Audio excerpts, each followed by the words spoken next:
Hey, what's up, y'all? So I've been doing a lot of thinking about something lately. And usually when people hear the name Big Lee's Barbecue or they hear Rashad Jones, their minds automatically go towards a certain group of things. People start thinking, oh yeah, I saw these guys on Food Network. I saw them on Diners, Drive-Ins, and Dives. You know, it's the only barbecue restaurant from Florida to ever be on that show, Triple D. They start thinking of like the success, the awards, me winning all my Food Network competitions that I've ever competed on, hosting my own television show, Food and Wine Magazine, the second largest culinary publication in the country, saying that we're one of the top 50 best barbecue spots in the nation. And they also say we're #1 in Florida. People start thinking of all these different awards, the local awards that we've won. We've won nearly every single local award pretty much since we've been in business for best barbecue or best food truck or all these sorts of things. And we most recently were just recognized by another publication. This is the 22nd largest culinary publication in the country. It's called The Tasting Table.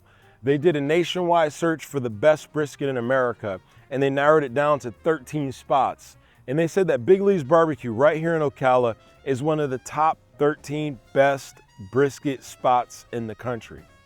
Let that sink in for a minute. It's kind of crazy, right?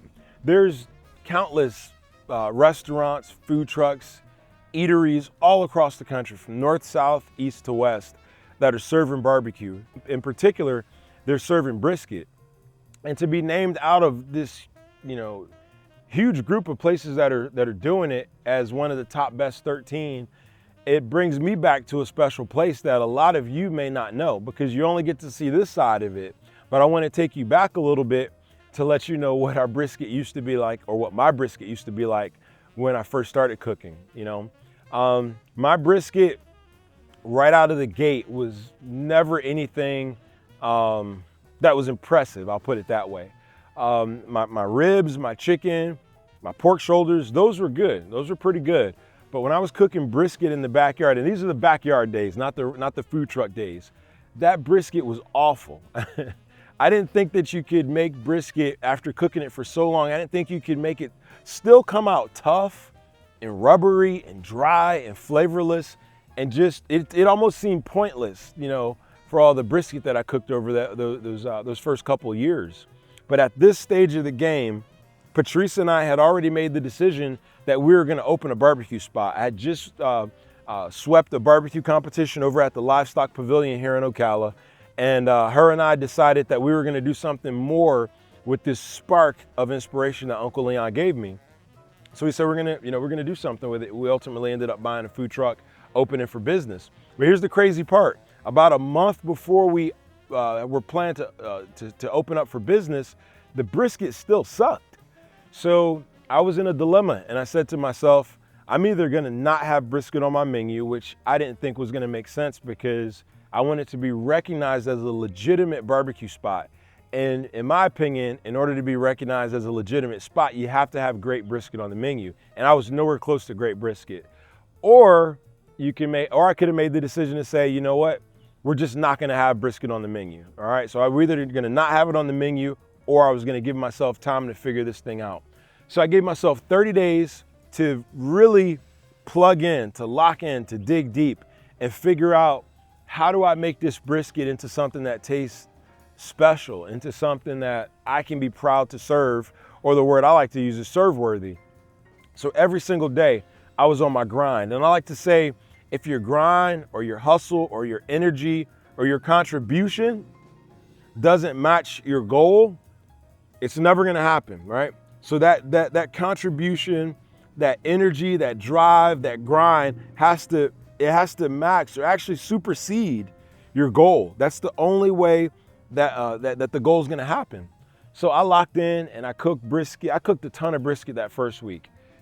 The brisket during the first week was trash. I mean, it was total trash.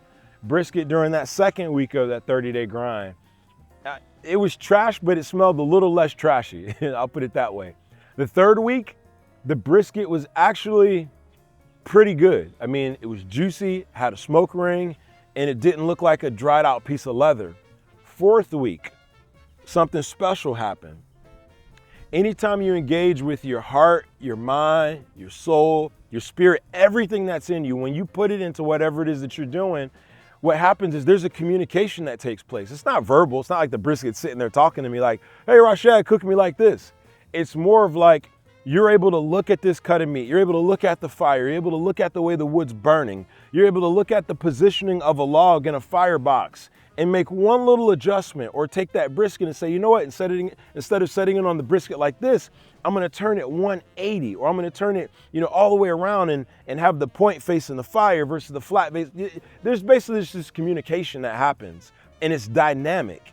And in that communication, you'll find the answers that you're looking for to accomplish that goal. It's in the process, is what I discovered. Nobody came into my backyard and said, hey, Rashad, this is the key points that you're missing in order to get great brisket.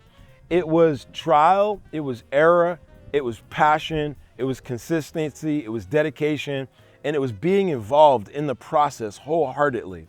And once I got to that 4th week, the first brisket during that 4th week was good. The next one was even better. And the last brisket of that week, as we were knocking on the door of opening up our food trailer for business, I could proudly say, wow, this brisket tastes great. And I'm not one of those guys or one of those people who like to kind of deceive myself and trick myself. Some people will look at something they got going on and it's average and they'll say, wow, this is great. And they'll try to convince you that it's great.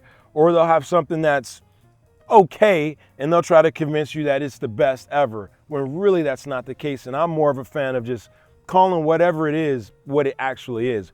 That last brisket, as I approached that 30-day mark, that brisket was great. And that was the only reason why brisket ever made it onto our menu, was because of that process. And that process has led to now the entire country, and possibly even the world, knowing about what we're doing with brisket here in Ocala. So what about you? What is it? What's your thing? Like, what's that thing that is your brisket or your barbecue? Maybe it's videography, maybe it's photography, maybe it's business, maybe it's fashion, maybe it's hair care, maybe it's barbecue for you. Maybe it's opening your own restaurant, maybe it's culinary stuff but not barbecue. Whatever it is, maybe it's being a mom or being a dad or getting married or whatever, who knows? It could be a million things. The key is find what you are passionate about, find what you care about, because in that space you're able to give an overwhelming amount of yourself to that thing. And when you do that, when you're able to give that much of yourself to one thing, it's almost impossible for it to not come out good. So I'm excited. If you've never had our brisket before, I think I've given you like 20 reasons right there in this video to come check us out. But more than anything, this is kind of like a testimony and more of, even the birds are chirping, they know what's up. This is more of like a story to let you know what's possible. Even if where you're at right now looks like trash, even if where you're at right now doesn't look impressive, even if what you've got going on right now, nobody knows about it. You're the only one that knows that you're working on this thing. That was me at one point. But you know what? The things that you do when nobody else is looking eventually come out into a positive light for the world to see and to share with you in the good work that you've been putting in. So that's all I got for y'all. I hope you're inspired by that. I love you guys. Have an amazing day. Peace.